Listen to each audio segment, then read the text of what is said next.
Wow, I was genuinely surprised by how beautiful this episode really was. I was extremely emotional. Throughout the episode, I was tearing up for my man Seki.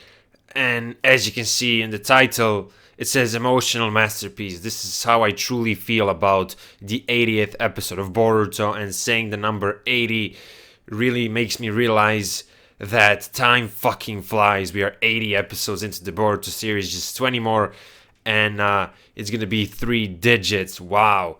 But yeah, anyway, let's get into the actual review.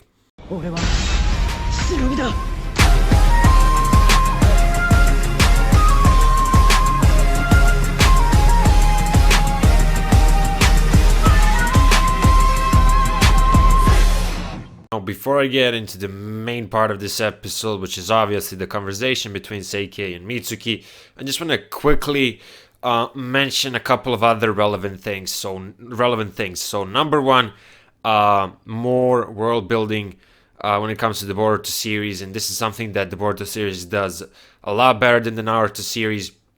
If you think about it, the first arc, it was really exploring the academy life, although we always knew about the Ninja Academy, right, in the Naruto series. This specific portion of our main characters' lives was never really explored, and the actual academy, how it functions and all that. So in a way, that's world building. If you guys remember the Byakuya gang arc, in that arc we saw some quote-unquote rural parts of the Hidden Leaf Village. We had the Hidden Mist arc, where we literally explored that village, and we saw what was going on inside of it. I don't know. There are, other examples throughout the Boruto series. Recently we had the Ryuchi cave, right? And now we're going into the Hidden Stone Village, and world building is on point when it comes to the Boruto series. And straight away I need to, give this episode a big plus for it, right? And we're just gonna get more world building as the series goes on. Especially if you read the manga, you guys know that certain villains have been introduced whose backstories are pretty much unknown, and there's so much to explore there. And I feel like the future is really, really bright and interesting. Now at the start of this episode, I'm literally looking at the episode right now. We get a flashback. I mean, it is a flashback, but we saw how Mitsuki's departure truly played out, right? It was, as soon as Mitsuki started interacting with these guys, it's pretty much obvious that he wanted to find the truth behind one's will. And he said that he was gonna go, you don't have to capture me, basically. And what's interesting about this scene is that at the start I was like, okay, why did they spend so much time on this? But it was actually very important later on, because obviously Seikei is the one who trusts Mitsuki from the start. And here, in this little scene, we see that from the start, the moment Seikei saw Mitsuki, he probably felt some type of connection or something like that. He immediately started trusting Mitsuki.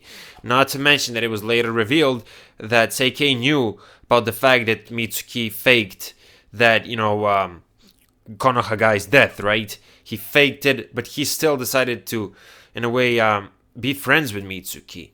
I mean, they were never really officially friends, but now that they have a secret between them, they're officially friends. And that moment of the episode, oh my god! But I said that I will get into that convo, between Seikei and Mitsuki later on. Another thing that this episode, I'm not gonna say confirms, but almost confirms, I feel like Mitsuki and Chocho are gonna end up together at the end of the Boruto series. In the Naruto series, Naruto chapter 700, there's a huge time skip between chapters 699 and 700, and then we see all the final pairings in the last chapter. I feel like the same thing is going to happen in the Boruto series, and I feel like one of the pairings is going to be Mitsucho, because, they've interacted multiple times in the Boruto series, and they're it's just that there's this certain dynamic when they talk about each other. Before me, a lot of people have been noticing this. I mean, me too. It's just that I never really mentioned it, never really paid much attention to it. But you have Mitsuki mentioning Chocho in this episode multiple times. It is possible. I'm not saying it's definitely gonna happen, but Mitsuki as one of the main characters, I feel like he's gonna end up with somebody at the end of the series, right? I'm 100% sure that it's not going to be Sarada.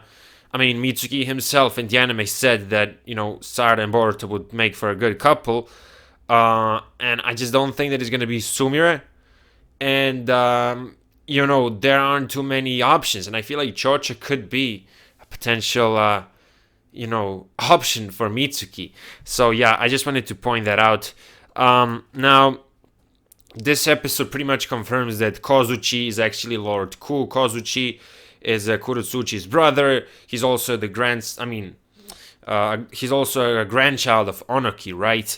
Now, obviously, it wasn't stated, but like as soon as Kurotsuchi saw him, it was like, I think she said those eyes or something like that. She mentioned something in regards to Lord Ku's physical appearance, which reminded her of her brother Kozuchi, and I'm kind of 100% sure that Kozuchi is Lord Ku. A lot of people predicted this.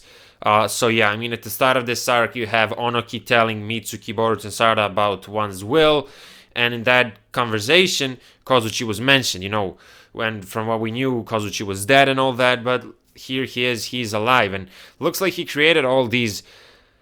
I mean, it doesn't look like it. It was stated that he created all these guys. The guys that are currently with Mitsuki, and it looks like to this guy, to Lord Ku, Kozuchi, or whatever, one's will is very important because Mitsuki is going with them and he wants to find the truth behind one's will.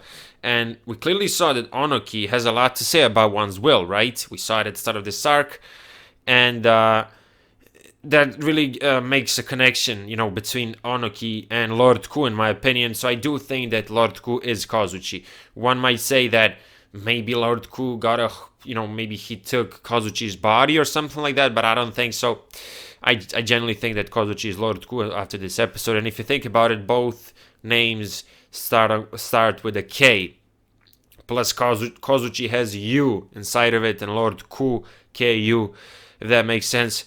So yeah, I think that's him. Some people on Twitter were complaining about Kurotsuchi being weak or whatever. First of all, we don't know the full extent of Lord Ku's power, and second of all, when she saw her brother, she probably lost it, right? And then it was over. I feel like this arc, slowly but surely, every episode just introduces more and more these like subplots or whatever. This arc is getting really, really complex, and it's getting longer, and I'm enjoying it more and more every week. It's a really, really solid arc so far, and I just want this, quality to be kept until the end. Again, before I get into the conversation between Seki and Mitsuki, I want to check if I missed something. I'm, looking at the episode. Obviously, at the end, we see Boruto. He's pretty much unconscious, so nothing there.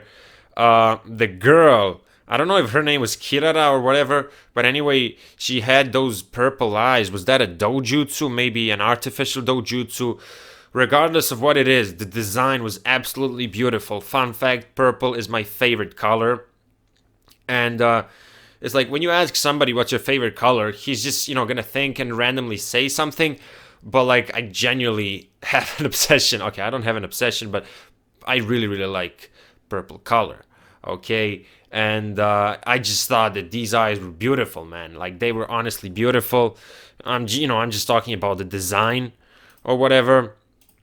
And it looks to me that I've pretty much covered everything apart from, obviously the convo between Seki and Mitsuki. So I'm gonna get into that now. I've been mentioning this throughout the past couple of reviews that I did on this channel. And what I was saying is that Seki seems like a very interesting character, and I really wanted the writers and the creators of the Boruto anime to kind of go deeper into his character, and that's exactly what they did. The majority of this episode, focused on Seki and his quote-unquote emotions. Seki is an artificial human being or whatever. He was created basically, and he can't really feel all these emotions just like regular people. But it's not like he can't feel anything at all. It's just a bit fucked up. The same thing goes for Mitsuki. He's not exactly like Seki, but he's also struggling with his emotions. I mean, the entire point behind, his departure is, for him to find out if this is actually his will, the fact that he cares for Boruto so much. What if everything was implanted into him? That's what he's trying to find out. And one might say, well, even if it was implanted, if he's actually enjoying his friendship with Boruto, why would he question everything? And my answer to that is, I don't know. We're not artificial human beings. Something like that doesn't exist in real life. This is fiction, and we just gotta realize that the way their emotions work, I'm talking about artificial human beings, it's different than, it's just different. It's unique, it's special, whatever. And I'm honestly really digging the concept. Obviously, not only Seikei, but Kokuyo and the other guys, they could be interesting as well, but I'm really, curious about Seikei. And I told you guys at the start of this video, I fucking cried for this dude. I even said it on Twitter.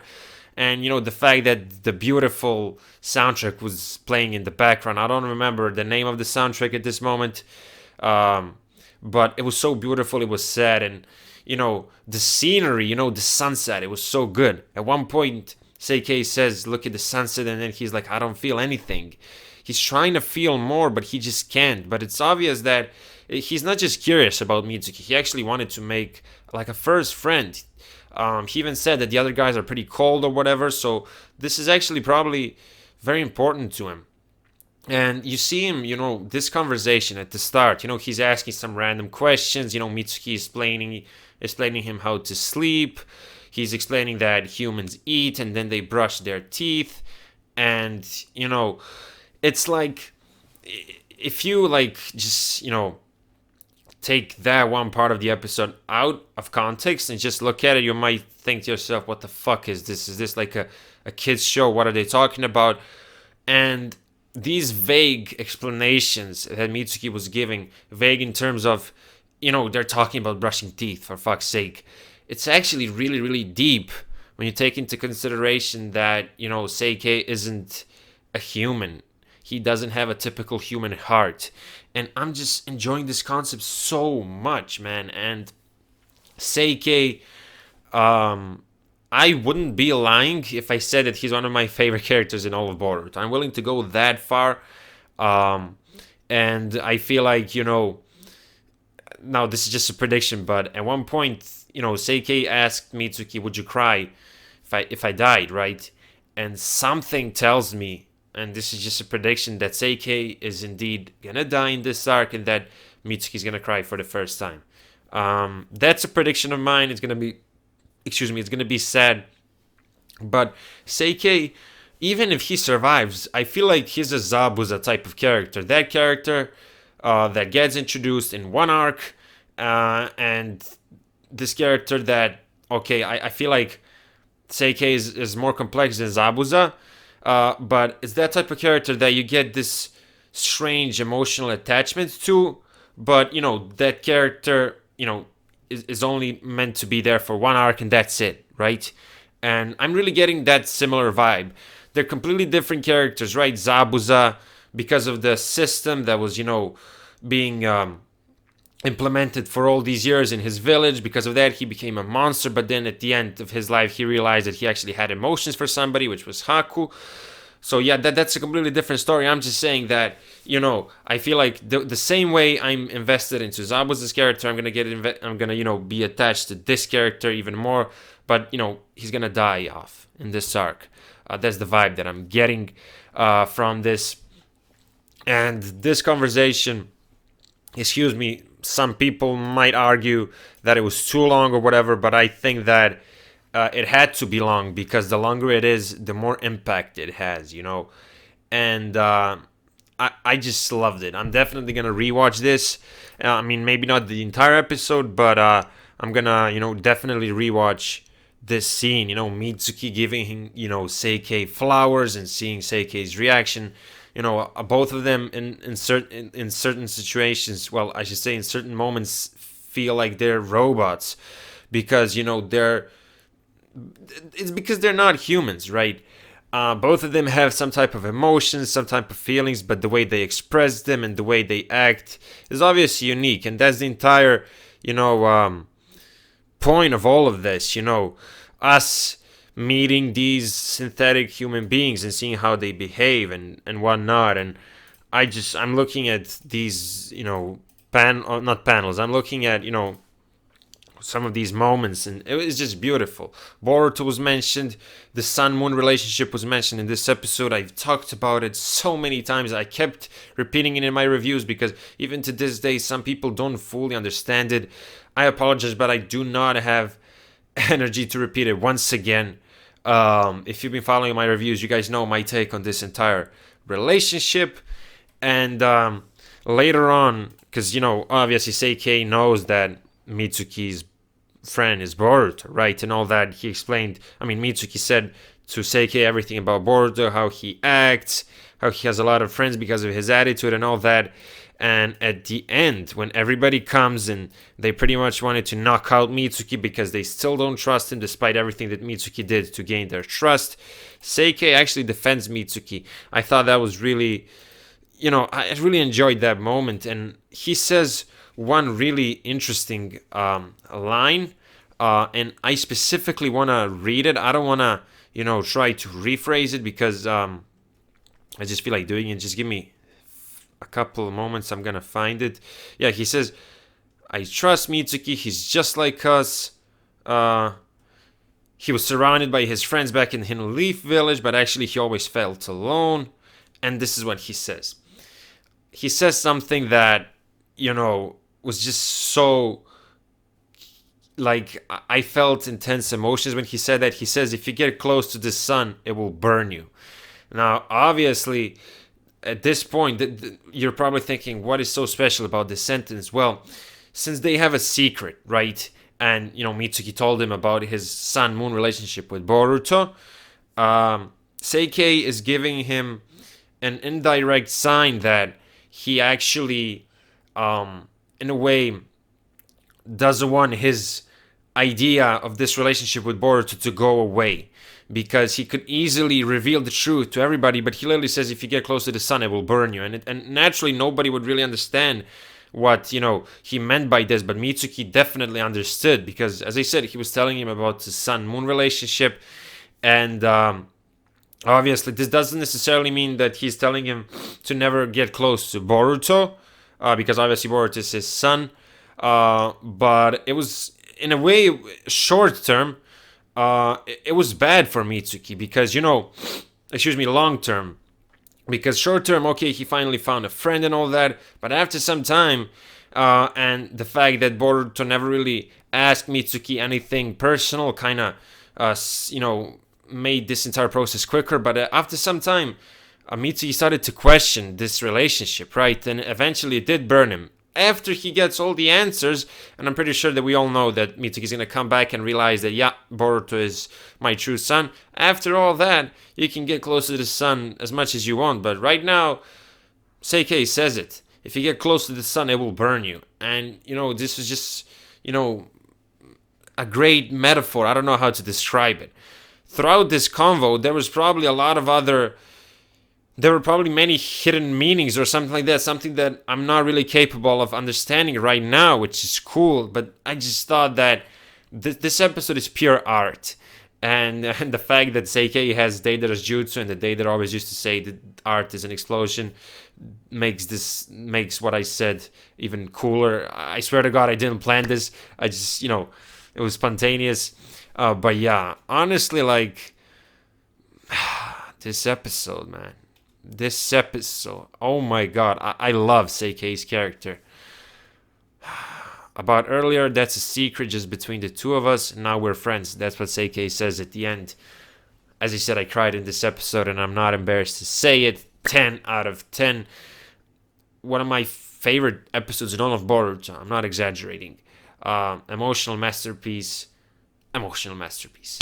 It's put in the screen sign in the description of this video. If you're new to this channel and if you're into the Boruto series, consider subscribing. Also, link to my second channel is in the description. And I will see you in my next video. Bye.